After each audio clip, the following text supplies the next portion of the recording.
दोस्तों, स्वागत है आपका एक नई क्लास में।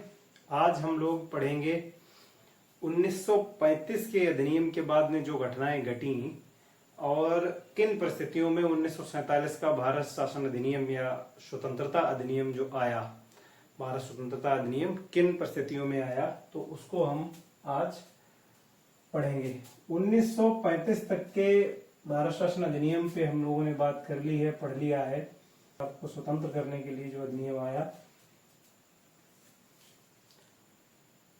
जो 1947 का अधिनियम आया भारत को स्वतंत्र करने के लिए, उसकी पृष्ठभूमि में क्या क्या घटनाएं घटी उन पे हम लोग बात करेंगे। तो 1935 के अधिनियम के तहत 1937 में विधानसभा चुनाव कराए गए। 1937 ईस्वी में चुनाव हुए और उन चुनावों में मैं पिछली क्लास में भी आपको बता चुका हूं कि 11 प्रांत थे, 11 प्रांतों में चुनाव हुए और इन 11 प्रांतों में से 8 प्रांतों में कांग्रेस ने बड़ी धूमधाम से अपनी सरकार बना ली। केवल 3 प्रांत ऐसे रहे जो मुस्लिम लीग के पक्ष में गए। 1937 के ही चुनाव में बाद में जब सरकार का गठन हुआ तो उस सरकार में मुस्लिमों के लिए मंत्रियों के कुछ पद आरक्षित थे। जो मुस्लिम मंत्री बनने थे उनके लिए पद जो है मुस्लिमों के आरक्षित थे, लेकिन इन मुस्लिम मंत्री पदों को लेकर कांग्रेस और मुस्लिम लीग में बात बिगड़ गई। कांग्रेस वर्सेस मुस्लिम लीग हो गया। मुस्लिम लीग ये चाहती थी कि इन जो मुस्लिम मंत्रियों के पद हैं इन पर मेरी तरफ से जो व्यक्ति सजेस्ट किए जाएं केवल उनको मंत्री बनाया जाए। कांग्रेस इस पक्ष में थी कि कांग्रेस में भी तो मुस्लिम कैंडिडेट जीत के आए थे, तो वो कह रही थी कि ये पद सिर्फ मुस्लिम लीग के लिए आरक्षित नहीं है, ये मुस्लिम पर्सन्स के लिए आरक्षित है और मुस्लिम पर्सन्स कांग्रेस में भी हैं। तो इस मामले में कांग्रेस की बात ज्यादा दमदारी से रखी गई और क्योंकि बहुमत कांग्रेस के पास था तो कांग्रेस की बात मानी गई और मुस्लिम लीग और कांग्रेस में इस बात को लेकर मतभेद हो गया, क्योंकि कांग्रेस ने अपनी पार्टी के मुस्लिमों को मुस्लिम मंत्री बनाया और मुस्लिम लीग की बात नहीं मानी। यहां से बात बहुत ज्यादा बिगड़नी शुरू हुई और विशेषकर मोहम्मद अली जिन्ना जो है वो यहीं से कांग्रेस से खिलाफत कर गए, थोड़ी ज्यादा मात्रा में। अब आया 1939 का टाइम। ये साल बहुत महत्वपूर्ण है। इस वर्ष में द्वितीय विश्व युद्ध आरंभ हुआ, सेकेंड वर्ल्ड वॉर। इस पर भी हम बात करेंगे। सेकेंड वर्ल्ड वॉर आरंभ हुआ।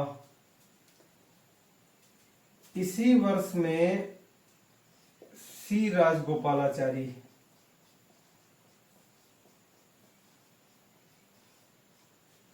इन्होंने संविधान सभा के लिए मांग रखी। इसी वर्ष में कांग्रेस ने संविधान सभा की मांग रखी।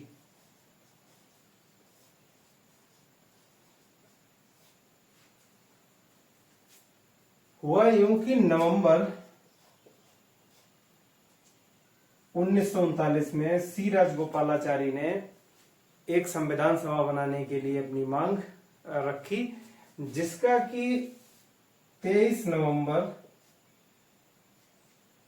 1939 में कांग्रेस ने अपने अधिवेशन में बाकायदा पूरी मांग रखी और वयस्क मताधिकार के आधार पर संविधान सभा की मांग की कि ऐसी संविधान सभा चाहिए जो वयस्क मताधिकार के आधार पर निर्वाचित हो।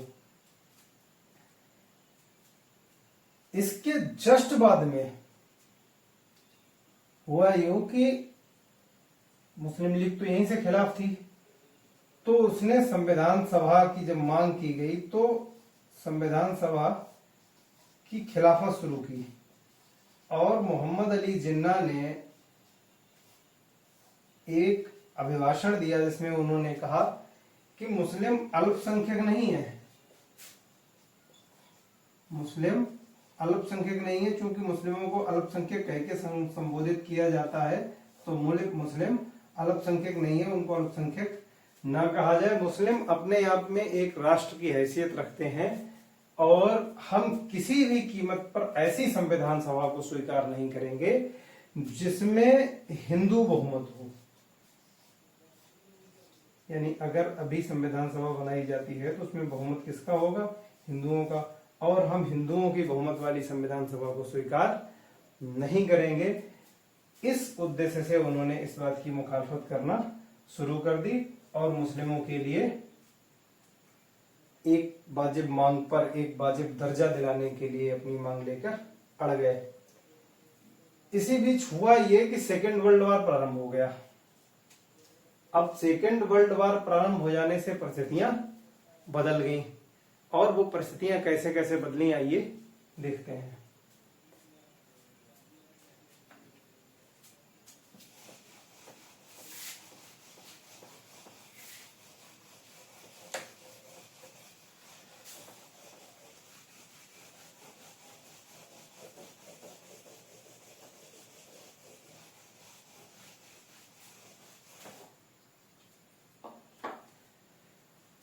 द्वितीय विश्व युद्ध में एक रोचक घटनाक्रम ये हुआ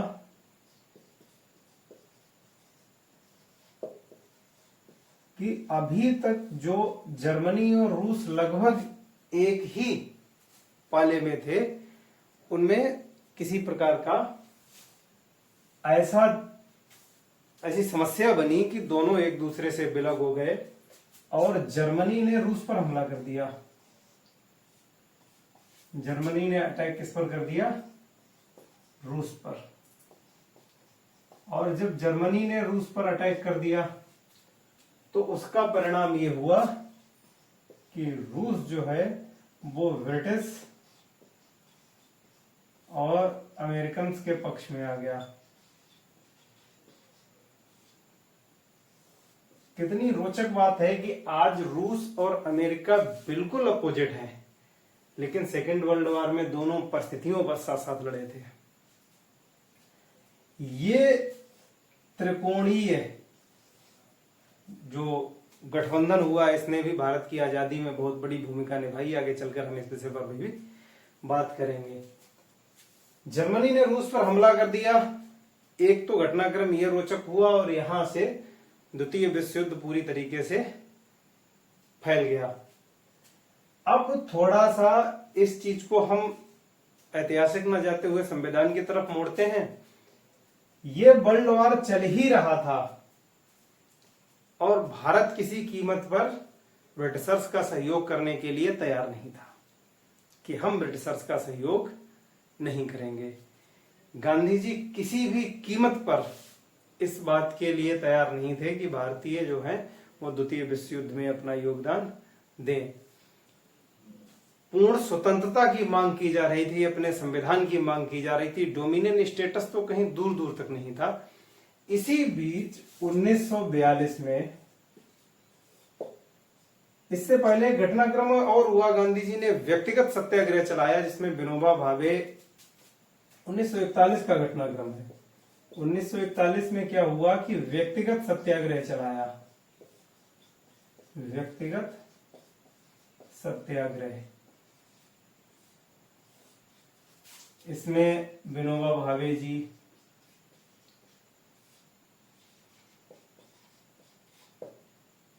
और नेहरू जी, इन सब ने भाग लिया। लोग गिरफ्तार भी हुए, बड़ी संख्या में लोगों की गिरफ्तारियां हुई। इस सब घटनाक्रम के बीच में युद्ध भी चल रहा है। भारत में इस बात की मांग की जा रही है कि हमें अपनी संविधान सभा चाहिए, हमें स्वतंत्रता चाहिए। ब्रिटिशर्स ने क्रिप्स मिशन भेजा, और ये क्रिप्स कोई मामूली आदमी नहीं है। ये जो ब्रिटिशर्स का एक मंत्रिमंडल समूह है, उसमें ये युद्ध मंत्री हैं। युद्ध का उत्तरदायित्व निर्वहन कर रहे हैं, युद्ध को संभाल रहे हैं कि किस तरीके से युद्ध किन परिस्थितियों में किधर मुड़ रहा है।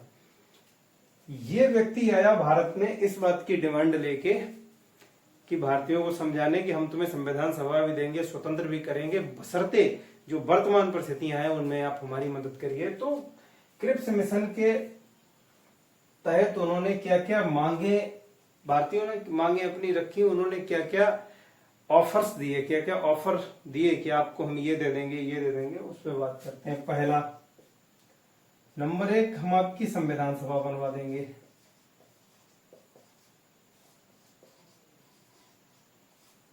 दूसरा, प्रत्येक राज्य अपने लिए संविधान बनाएगा।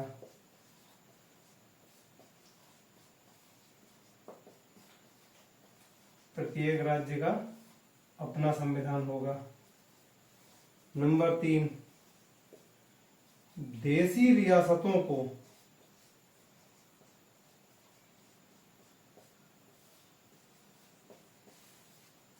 स्वतंत्रता होगी।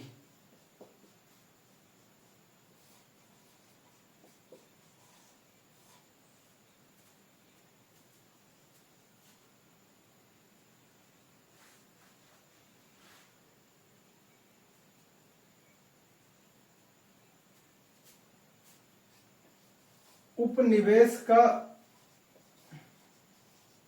दर्जा दे दिया जाएगा।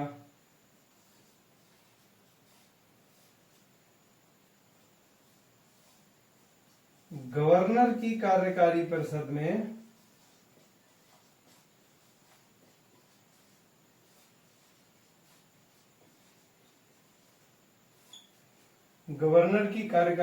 में भारतीय रखे जाएंगे। भारतीयों की अच्छी खासी संख्या बढ़ा दी जाएगी। सारे विषय भारतीयों के अंडर में दिए जा सकते हैं, बशर्ते कि रक्षा जो होगा, रक्षा जैसा जो महत्वपूर्ण विभाग है, ये गवर्नर जनरल ऑफ इंडिया के पास ही रहेगा। इसके साथ ही एक महत्वपूर्ण काम और किया गया, ये जो यहाँ पे बताया कि देशी रियासतों को चाहे वो अपना संविधान बना के स्वतंत्र हैं, चाहे जो भारतीय संघ बनेगा या जो भारत के लिए संविधान बनेगा उसमें भी ये सम्मिलित हो सकते हैं। और सबसे महत्वपूर्ण ये किया गया कि प्रत्येक राज्य का अपना संविधान होगा, प्रत्येक राज्य अपना संविधान बनाएगा। और कुछ विषय, महत्वपूर्ण विषय जैसे रक्षा हो गया, सूचना हो गया, विदेशी संबंध हो गए, इनको छोड़ करके बाकी राज्य जो अपने लिए अपना संविधान बना करके अपना डिसीजन ले सकेंगे। इस पर भी मतभेद पैदा हुआ, क्योंकि ये मांगे ना तो कांग्रेस को अच्छी, जो ये ऑफर्स आए ना तो ये कांग्रेस को अच्छे लगे और ना ही मुस्लिम लीग को अच्छे लगे। मुस्लिम लीग ने विरोध क्यों किया? मुस्लिम लीग ने विरोध इसलिए किया कि इसने पाकिस्तान की मांग नहीं मानी। वो पाकिस्तान चाहते थे और इसने सिरे से पाकिस्तान को खारिज कर दिया, तो मुस्लिम लीग ने इसका विरोध कर दिया। भारतीय जो प्रबुद्ध वर्ग था उसने इसका विरोध इसलिए किया कि अगर प्रत्येक राज्य अपना संविधान बनाएगा, देशी रियासतें अपना संविधान बनाएंगी, तो भारत को टुकड़े टुकड़े होने से कोई नहीं बचा सकेगा और इन टुकड़ों को संभालना बहुत मुश्किल होगा। तो भारतीयों ने भी इस चीज का विरोध किया और क्रिप्स मिशन अंततः फेल हो गया। इसके आगे के घटनाक्रम पे बात करते हैं।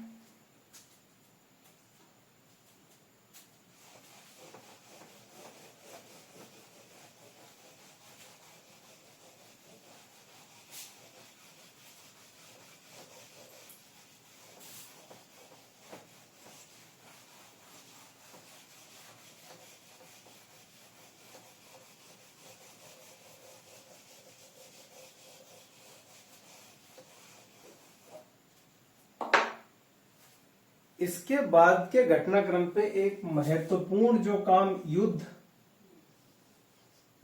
टाइम पर ही हुआ, युद्ध चल रहा था उस समय,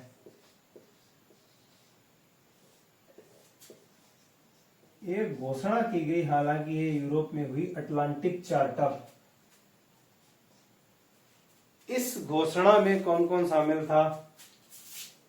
ब्रिटेन, रूस और अमेरिका।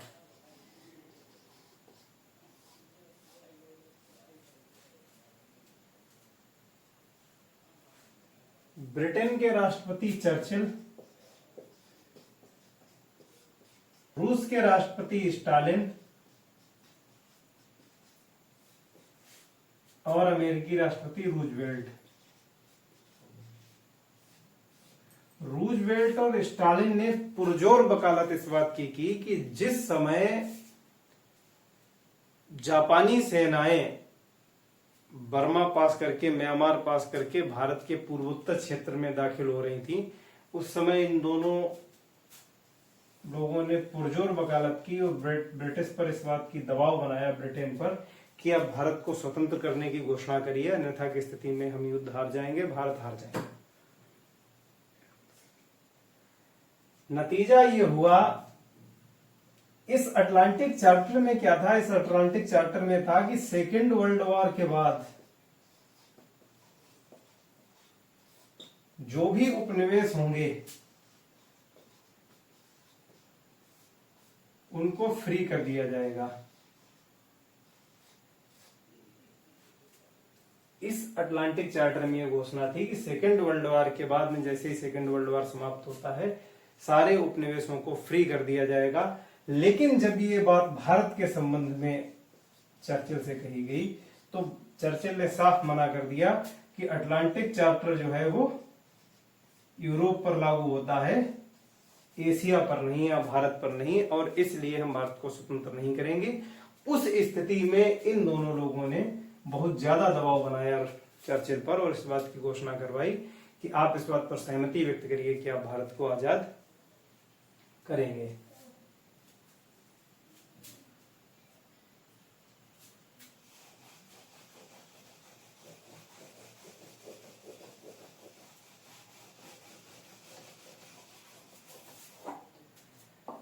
अब परिस्थितियों ने मोड़ ये लिया कि एक तो अंतरराष्ट्रीय दबाव था, उसके साथ साथ में भारतीय दबाव भी था। इधर भारत ने, गांधी जी ने भारत छोड़ो आंदोलन छेड़ रखा था।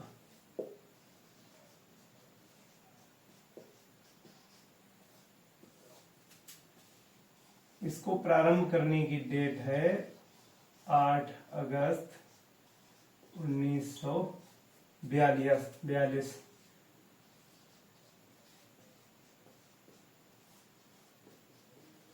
ग्वालियर टैंक मैदान, मुंबई। इसके साथ में कौन सा नारा दिया गया? करो या मरो, अंग्रेजों भारत छोड़ो। ये दो नारे दिए गए। ग्वालियर टैंक मैदान से गांधी जी ने करो या मरो का नारा दिया और भारत छोड़ो आंदोलन प्रारंभ हो गया। उस समय उग्रता इतनी ज्यादा थी, भारतीय जनमानस इतना उग्र था, भारतीयों में इतना उत्तेजना फैली हुई थी कि अंग्रेज बेतहाशा इस बात से घबराए हुए थे और बाहरी और आंतरिक दोनों मोर्चों पर युद्ध लड़ना, या दोनों मोर्चों पर इतने बड़े संकट को झेलना उनके बस की बात नहीं। तो फलता यहां से भी बहुत बड़ा एक लीड रोल मिला भारतीय स्वतंत्रता के लिए। नौसेना विद्रोह हुआ इसी मध्य में, नौसेना ने विद्रोह कर दिया अंग्रेजों के खिलाफ। वहां से भी बहुत बड़ी कमजोरी अंग्रेजों को मिली। साथ ही सुभाष चंद्र बोस जी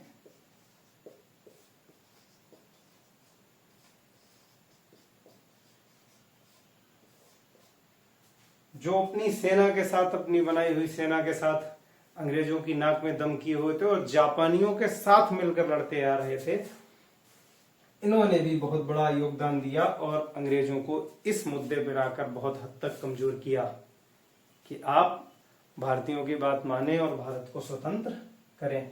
तो ये सब घटनाक्रम चल रहे थे युद्ध के दौरान। इसके साथ ही जब क्रिप्स मिशन फेल हो गया तो अंग्रेजों ने उस समय पे लॉर्ड लिनलिथगो जो थे,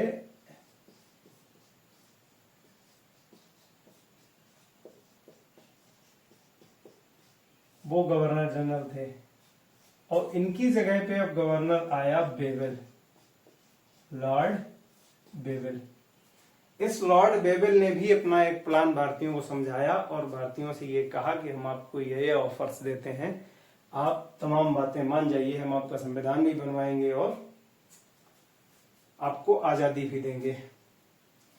युद्ध भी लगभग उस समय खत्म होने की कगार पे था, लेकिन बेवेल प्लान भी फेल हुआ, बेवेल की योजना फेल हुई। एक इस समय हुआ था, बेवेल ने ही बुलाया था शिमला समझौता, शिमला समझौता या शिमला मीटिंग्स मानते हैं। शिमला में एक शिमला सम्मेलन हुआ, समझौता क्यों, इसे शिमला सम्मेलन कहेंगे,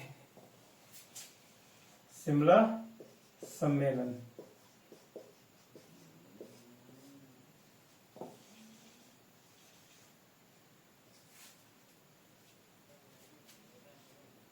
शिमला सम्मेलन हुआ। शिमला सम्मेलन किसने बुलाया था? लॉर्ड बेवेल ने बुलाया था। कब बुलाया? जून 1945। इसमें भी उसने वही प्लान रखे कि हम आपकी संविधान सभा बनवाएंगे, आप संविधान सभा बनाइए, अपने लिए संविधान बनाइए, और वायसराय की कार्यकारिणी जो थी, उस कार्यकारिणी में भारतीय शामिल किए जाएंगे।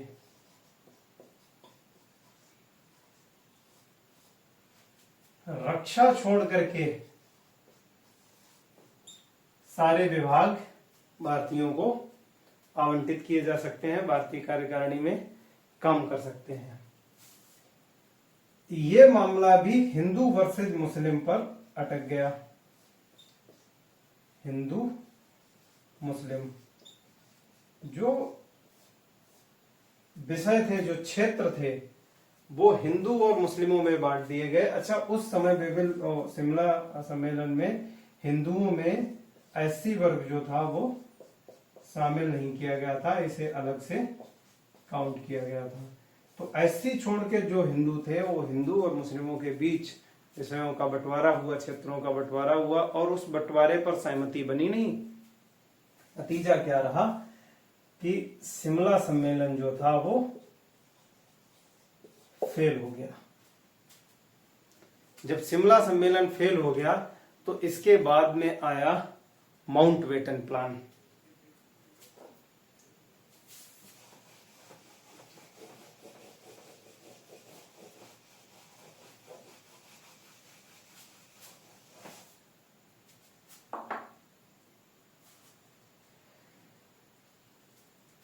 जब शिमला सम्मेलन फेल हो गया तो उसके बाद में अंग्रेजों ने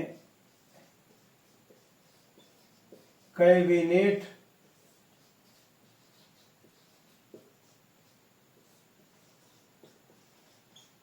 मिशन भेजा, और इस कैबिनेट मिशन में 3 सदस्य भेजे गए जो मुख्यतः भारतीयों को समझाने और उनके संविधान बनाने के तरीके को डिस्कस करने आए थे। कौन कौन आया? कभी कभी ये सीधे सीधे पूछ लिया जाता है। Sir Stafford Cripps,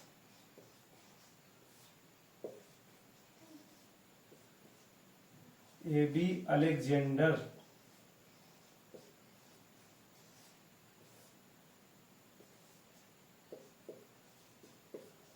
Lord Pethick Lawrence. इस कैबिनेट मिशन योजना में 3 सदस्य आए। इनके सामने जो भारतीय थे उन्होंने भी अपनी मांग रखी, और मुस्लिम्स थे या मुस्लिम लीग थी। भारतीय का मतलब है कांग्रेस। कांग्रेस ने अपनी मांग रखी और मुस्लिम लीग ने अपनी मांग रखी। क्या क्या मांग रखी? भारतीयों ने मांग रखी कि पहला तो पूर्ण स्वतंत्र हमें चाहिए, पूर्ण स्वतंत्रता। हम किसी प्रकार के डोमिनियन स्टेटस के चक्कर में नहीं पड़ना चाहते। हमें टोटली फ्री हैंड चाहिए। दूसरा, हमें वयस्क मताधिकार की संविधान सभा चाहिए।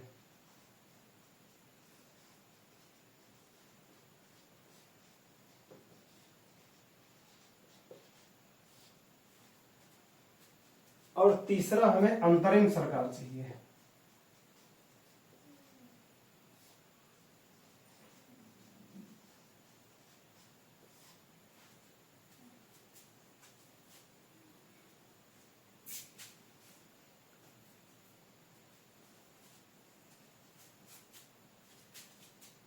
संविधान सभा।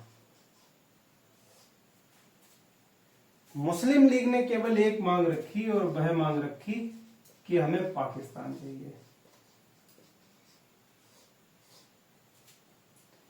यहां पर भी बंटवारे को लेकर दोनों के मध्य खींचातानी हो गई और कैबिनेट मिशन ने भी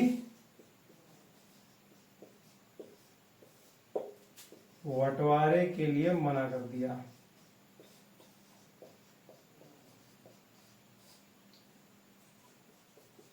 इंपॉर्टेंट क्वेश्चन है, कैबिनेट मिशन ने मना कर दिया कि नहीं, बंटवारा संभव नहीं है। बाकी आप जो मांगे वो मान ली जाएगी, लेकिन बंटवारा संभव नहीं है, किसी कीमत पे हम बंटवारा स्वीकार नहीं कर सकते। और अंततः एक तरीके से कैबिनेट मिशन भी इस मुद्दे पे आके, दोनों को संतुष्ट करने के मुद्दे पे आके फेल होता दिखा। कैबिनेट मिशन ने जो प्रस्ताव दिए, उन प्रस्तावों में उसने एक तो संविधान सभा बनाने का प्रस्ताव दिया और उस संविधान सभा बनाने के लिए लगभग 10 लाख की जनसंख्या पर एक सीट। दूसरा, इस प्रकार से जो 389 सीटें हो गई, एक सीट, और कुल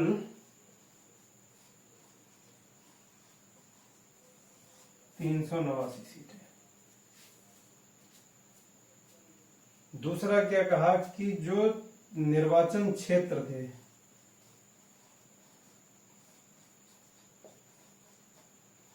वो 3 आधारों पर वर्गीकृत किए गए। कैसे? सिख,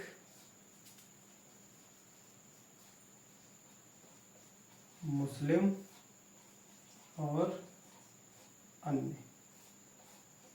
इन 3 आधारों पर निर्वाचन क्षेत्रों का बंटवारा हुआ, या बंटवारा प्रस्तावित किया कैबिनेट मिशन योजना ने। इन 389 सीटों का जो बंटवारा हुआ वो इस तरीके से हुआ कि 292 सीटें, 292 प्लस 4, 292 सीटें ब्रिटिश जो भारत था प्रांत थे उनसे,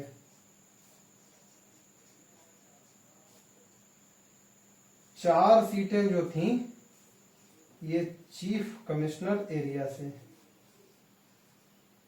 यानी मुख्य आयुक्त एरिया से, हालांकि ये भी मुस्लिमों के ही अंडर में था। और 93 सीटें जो थीं वो देसी रियासतों से या रजवाड़ों से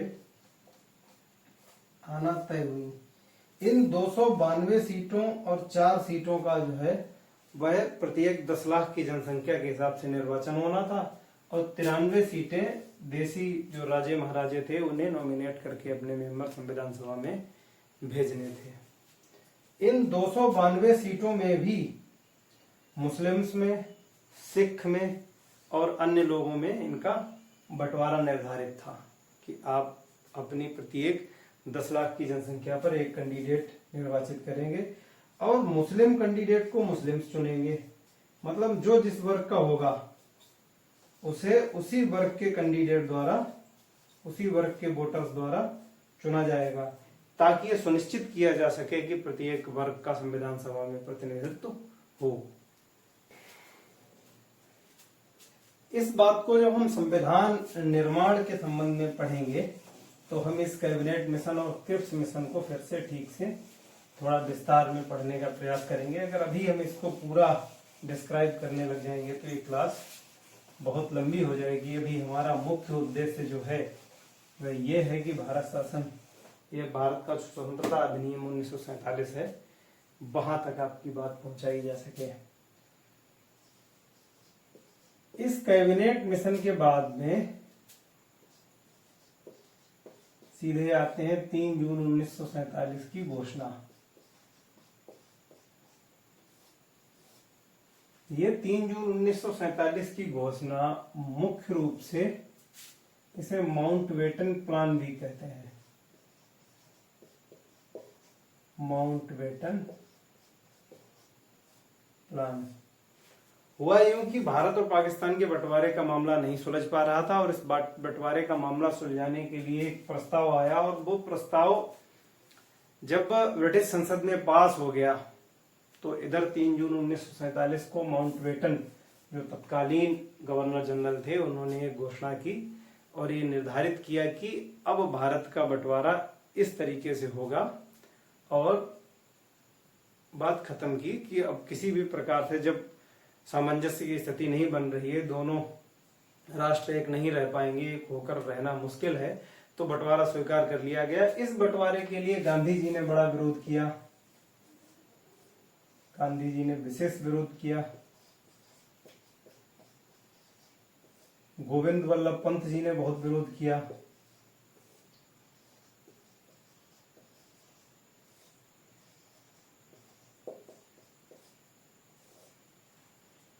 टंडन जी ने बड़ा विरोध किया। लेकिन इन सब विरोधों के बावजूद भी अंततः गांधी जी इस बात पे सहमत हो गए और उन्होंने इस बात की सहमति दे दी।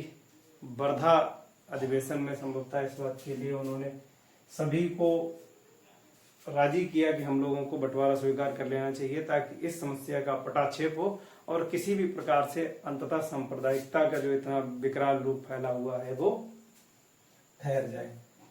जब विरोध तय हो गया, मतलब बंटवारा तय हो गया, तो उस बंटवारे के संबंध में जो प्लान आया वो माउंटबेटन प्लान था। बंटवारे का तय होना सुनिश्चित होते ही भारत का स्वतंत्रता अधिनियम 1947 आया और 1947 के स्वतंत्रता अधिनियम में क्या क्या चीजें थी वो हम देखते हैं।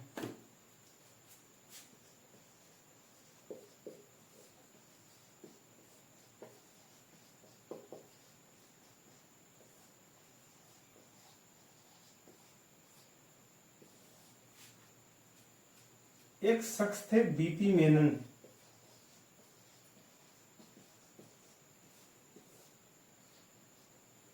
बुद्धिमान व्यक्ति थे, इन्होंने बड़ा प्रयास किया और इनके प्लान के अनुसार ही यह तय हुआ कि सत्ता का हस्तांतरण किस प्रकार होगा। तो इन्होंने सत्ता हस्तांतरण का प्लान बनाया और सत्ता हस्तांतरण की योजना को माउंटबेटन जी ने स्वीकार भी किया। 1947 का जो स्वतंत्रता अधिनियम आया उसके तहत क्या होना था, पहला उसका जो आधिकारिक उद्देश्य था वो क्या था, 2 राष्ट्रों का निर्माण। यानी कि इस अधिनियम के अनुसार यह सुनिश्चित किया गया कि 2 राष्ट्र बनेंगे। कौन कौन से बनेंगे, पाकिस्तान और भारत। भारत और पाकिस्तान 2 राष्ट्र बनना सुनिश्चित हुआ। 2 राष्ट्रों का निर्माण हुआ। दोनों राष्ट्र भारत और पाकिस्तान स्वतंत्र राष्ट्र बने। हालांकि इनको डोमिनियन में शामिल होने का ऑफर था कि आप चाहें तो डोमिनियन स्टेटस ले सकते हैं, जब तक आप अपना संविधान नहीं बनाते तब तक आप डोमिनियन स्टेटस के अंतर्गत रहिए। दूसरा, 2 गवर्नर जनरल।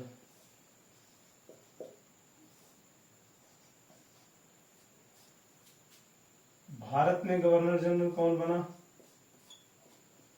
Lord Mountbatten.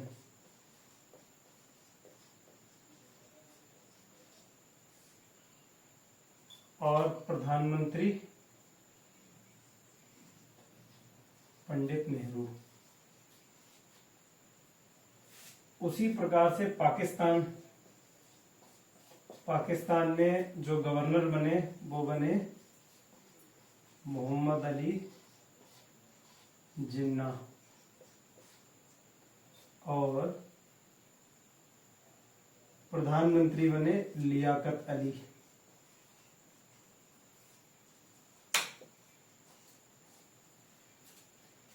एक व्यवस्था ये थी कि दोनों राष्ट्र अपना अपना संविधान बनाएंगे।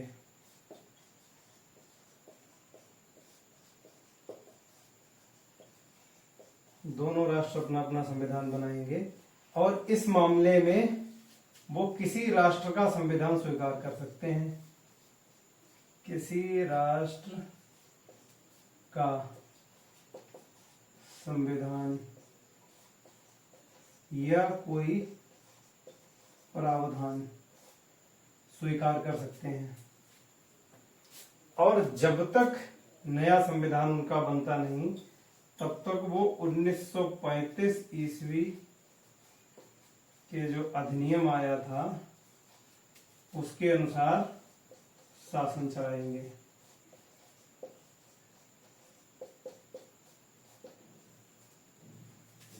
क्या कहा गया कि अपना अपना अलग अलग संविधान बना लीजिए और संविधान बनाते वक्त आप पूर्णतः स्वतंत्र होंगे, संप्रभु होंगे। आप चाहें किसी भी देश का कोई भी नियम उठा के अपने संविधान में रख लीजिए, किसी भी देश के संविधान को पूरा का पूरा मान लीजिए और जब तक आप अपना नया संविधान बना के उसे अप्लाई नहीं कर लेते तब तक आप 1935 के भारत शासन अधिनियम के अनुसार अपने यहाँ का शासन चलाएंगे।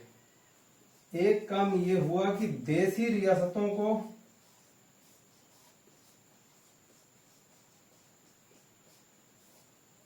स्वतंत्रता दी गई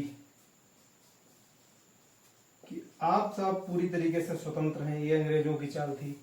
चाहे तो आप भारत में जाइए और चाहे आप पाकिस्तान में मिलिए, आप इस बात के लिए स्वतंत्र हैं, या आप अपना निजी संविधान बनाइए और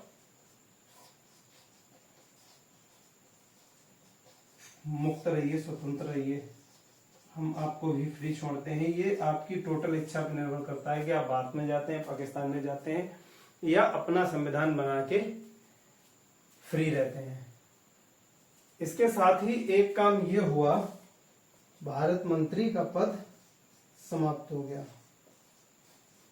जो भारत मंत्री अंग्रेजों की कैबिनेट में बैठकर भारत का शासन संचालन चलाता था, भारत के शासन के प्रति जवाबदेह होता था, उस भारत मंत्री का पद समाप्त हो गया। क्यों? क्योंकि भारत और पाकिस्तान अब से स्वतंत्र है, तो इस भारत मंत्री के पद की कोई जरूरत नहीं है। इसके साथ ही एक काम और हुआ कि सीमा आयोग बनाया गया इसी स्वतंत्रता अधिनियम के तहत, और इस सीमा आयोग के अध्यक्ष थे सर सिरिल रेडक्लिफ।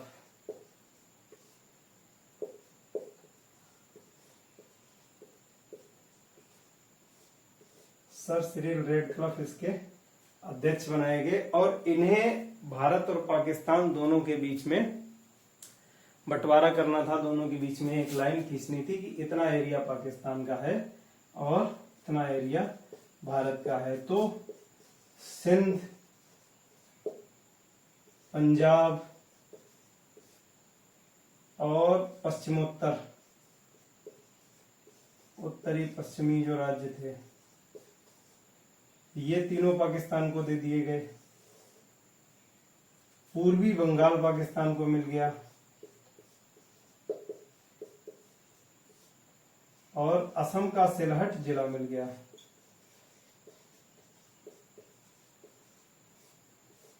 तो इस स्वतंत्रता अधिनियम के तहत सिंध, पंजाब, उत्तरी पश्चिमी प्रांत जो था वो पूर्वी बंगाल और असम का सिलहट जिला ये पाकिस्तान को दे दिया गया।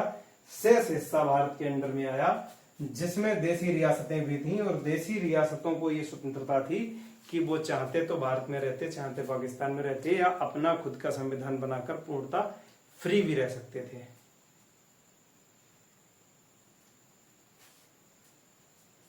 इसी स्वतंत्रता अधिनियम के संबंध में एक बात ये करनी है कि भारत 1950 तक 26/1/1950 यानी कि जब तक भारत का जिस दिन तक संविधान लागू नहीं हुआ, यानी स्वतंत्रता से 15 अगस्त 1947 से लेकर 26 जनवरी 1950 तक, 15 अगस्त 1947 और 26 जनवरी के बीच में जो टाइम पीरियड गुजरा, इस टाइम पीरियड में भारत कॉमनवेल्थ का सदस्य रहा और यानी कि वो डोमिनियन का स्टेटस लेकर रहा और उसने 1935 के संविधान के अनुसार, 1935 के जो शासन अधिनियम था उसके अनुसार अपनी सत्ता चलाई। जब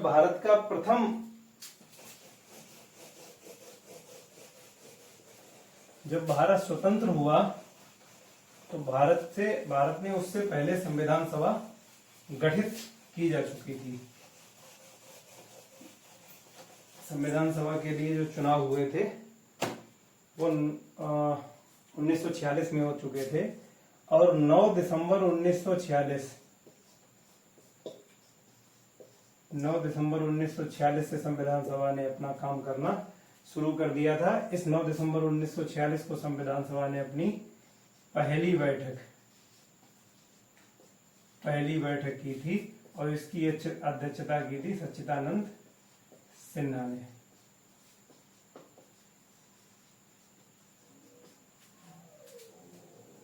दूसरी बैठक जो 11 दिसंबर 1946 को हुई,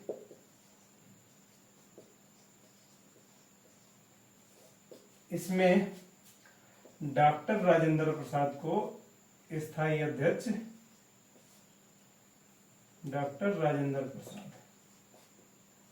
राजेंद्र प्रसाद को स्थायी अध्यक्ष चुन लिया गया। ये जिक्र मैं इसलिए कर रहा हूं कि संविधान सभा जो संविधान बनाने का काम कर रही थी, ये दिसंबर 1946 में बन गई थी और भारत को जो आजादी मिली वह 15 अगस्त 1947 को मिली और इस 15 अगस्त 1947 से 26 जनवरी 1950 तक, जब तक भारत का संविधान पूरी तरीके से लागू नहीं हुआ, भारत का आंशिक संविधान 26 नवंबर 1949 को लागू हो गया। लेकिन 15 अगस्त 1947 से 26 नवंबर 1949 या 26 जनवरी 1950 तक जो भारत का शासन चला, उसमें बहुत हद तक या पूरी तरीके से 26 नवंबर 1949 तक तो पूरी तरीके से भारत शासन अधिनियम 1935 के अनुसार चला। और इस दौर में जो विधानसभा का काम कर रही थी या जो संसद का काम कर रही थी, वो संसद का भी काम कौन कर रहा था? संविधान सभा। यही संविधान सभा संविधान बना रही थी और यही संविधान सभा विधानसभा का भी काम कर रही थी। तो ये एक स्मरणीय तथ्य है। इस प्रकार ये था भारत का शासन अधिनियम, भारत का स्वतंत्रता अधिनियम 1947। आपको क्लास कैसी लगी है कमेंट बॉक्स में जरूर बताइएगा, आपकी कमेंट्स की प्रतीक्षा रहेगी। अगली क्लास में जो हम बात करेंगे उसमें हम बात करेंगे कि संविधान का निर्माण किस तरीके से शुरू हुआ, कहां से संविधान सभा की मांग उठी और संविधान सभा का गठन किस प्रकार से हुआ और संविधान कैसे कैसे बना। तमाम समितियां उसमें काम कर रही थी, तमाम समितियों के माध्यम से संविधान का काम हुआ और किस तारीख को संविधान बनकर तैयार हुआ, कैसे कैसे संविधान लागू हुआ। तो बने रहिए क्लासेस विद अदर्स के साथ।